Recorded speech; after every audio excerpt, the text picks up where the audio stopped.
Warahmatullahi wabarakatuh. Nama saya Fani Nurfaiza dari kelas 4H, Prodi D3 Akuntansi, Politeknik Harapan Bersama Tegal.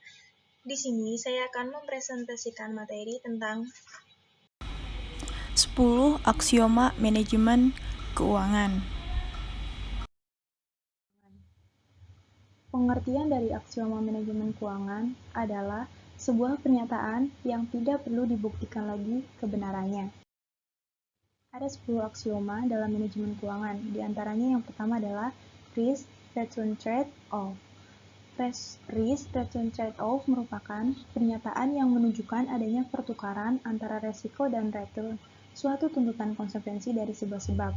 Prinsipnya adalah semakin tinggi risiko suatu pekerjaan, maka return atau pengembalian yang diperoleh mestinya harus semakin besar. Maka sering muncul pernyataan high risk, high return, yang merujuk pada kompensasi yang besar akibat pekerjaan yang dilakukan beresiko tinggi. Contohnya, ibarat menabung di bank memiliki risiko yang lebih kecil dibandingkan investasi di pasar modal. Tetapi tingkat pengembalian pada bank dalam hal ini ialah bunga lebih kecil dibanding pertumbuhan di pasar modal. Yang kedua adalah time value of money. Terdapat dua hal yang setidaknya perlu diketahui mengenai time value of money.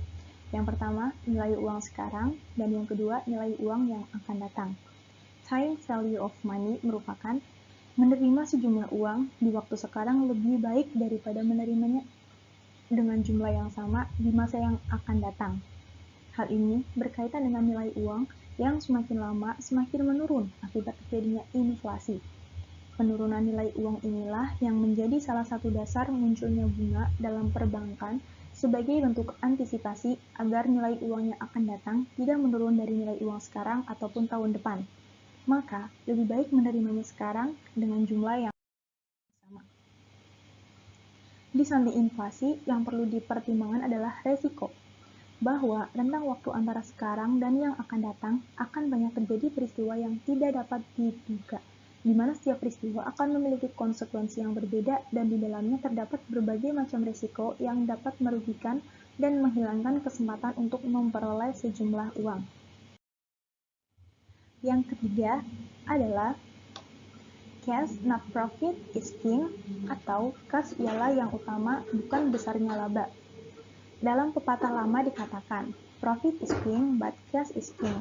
Dalam banyak kasus, para pengusaha sering menjadi repot mengurus bisnisnya dikarenakan kesulitan keuangan di tahun berikutnya. Padahal menurut catatannya, laba yang diperoleh selalu meningkat setiap tahunnya. Tetapi setelah diteliti, ternyata keuntungan yang diperoleh perusahaan hampir semua dalam bentuk piutang yang tingkat likuiditasnya tentu kalah dibanding dengan kas. Kesulitan keuangan yang dialami oleh banyak pebisnis salah satunya disebabkan karena mereka terlalu fokus pada laba dan mengabaikan aliran kas. Pebisnis yang terlalu fokus pada laba adalah pebisnis tipe pedagang, sulit berkembang. Sedangkan pebisnis yang cermat akan menyelaraskan aliran kasnya. Mereka ini termasuk tipe pebisnis berjiwa entrepreneur, bukan pedagang yang mencari keuntungan untuk jangka pendek. Yang keempat adalah incremental cash flow count atau tambahan arus kas. Incremental cash flow ialah arus kas perhiasan yang diperoleh perusahaan dalam mengambil suatu proyek baru. Nilai incremental cash flow yang positif akan meningkatkan kemungkinan proyek tersebut akan diambil. Cash flow itu sendiri dihitung dengan rumus pendapatan dikurangi pengeluaran dikurangi biaya awal. Di sini ada contoh perhitungannya. Contohnya, suatu perusahaan berencana untuk menyebarkan produk baru, di mana terdapat dua alternatif produk, yaitu A dan B. Proyeksi pendapatan produk A sebesar 50 dengan pengeluaran 20.000 dan biaya awal 5.000. Sedangkan proyeksi pendapatan produk B sebesar 40.000 dengan pengeluaran 5.000 dan biaya awal 5.000. Jika dihitung, maka didapat incremental cash flow produk A ialah 25.000 dan produk B 30.000. Meskipun pendapatan dari produk A lebih besar, hanya saja besarnya incremental cash flow-nya lebih kecil dibanding produk B. Maka alternatif produk yang dipilih ialah produk B. Dan yang kelima adalah the curse of competitive markets atau kondisi persaingan pasar.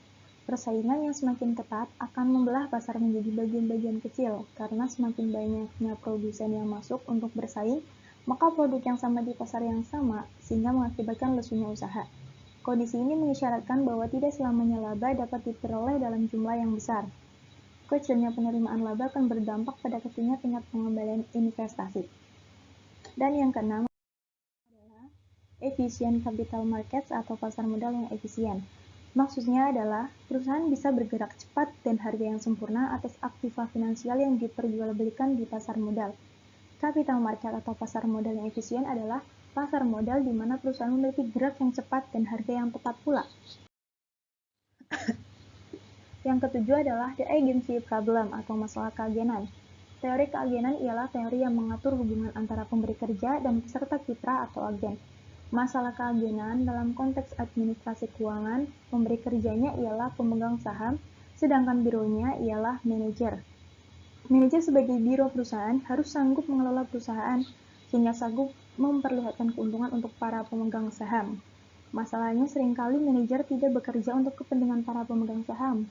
Manajer seringkali mengambil kebijakan untuk kepentingan mereka sendiri. Oleh lantaran itu, diharapkan struktur atau kebijakan untuk mengatur kepentingan kedua belah pihak antara pemegang saham dan manajer sebagai agen. Yang kedelapan adalah tax-based business decision, perpajakan yang berdampak pada keputusan bisnis. Maksudnya adalah diharapkan pertimbangan pajak terhadap pengambilan keputusan suatu bisnis. Jadi, dalam pengambilan keputusan keuangan perusahaan haruslah sudah dipotong pajak. Hal ini disebabkan lantaran perhitungan sesudah pajak mencerminkan nilai gotong royong dari suatu produk. Yang kedelapan adalah all risk is not equal, atau tidak semua resiko sama. Setiap perjuangan tentunya memiliki resiko yang berbeda, sehingga manajer keuangan perlu melaksanakan diversifikasi dalam investasi untuk mengantisipasi resiko-resiko yang tidak diinginkan. Misalnya, manajer keuangan dalam melaksanakan investasi tidak hanya melakukan investasi pada surat berharga tertentu saja, melainkan melaksanakan diversifikasi, yaitu dengan menciptakan portofolio yang merupakan adonan dari aneka macam surat berharga ibarat saham, obligasi, dan lain. Dengan menciptakan portofolio, sanggup meminimalkan resiko yang tidak diinginkan. Yang ke-10 adalah ethical dilemmas are everywhere in finance. Melakukan sesuatu yang benar adalah perilaku etis. Etika merupakan nilai atau norma yang dipegang teguh seseorang. Dalam menjalankan bisnis, seringkali terjadi problem adat pada setiap individu. Hal ini didasarkan pada kepentingan setiap individu yang berbeda-beda. Oleh lantaran itu, dalam suatu perusahaan diharapkan adanya hukum atau norma yang universal untuk mengatur sikap etis yang sering disebut sebagai budaya organisasi. Perusahaan juga perlu mendorong para karyawannya untuk memegang teguh nilai-nilai tersebut dengan baik. Etika merupakan nilai-nilai normatif yang harus dilekatkan pada sikap seseorang dimanapun dia berada. Namun demikian, sering terjadi dilema di tengah-tengah aktivitas bisnis yang dilakukan. Hal ini karena adanya kepentingan-kepentingan tertentu pada setiap diri individu.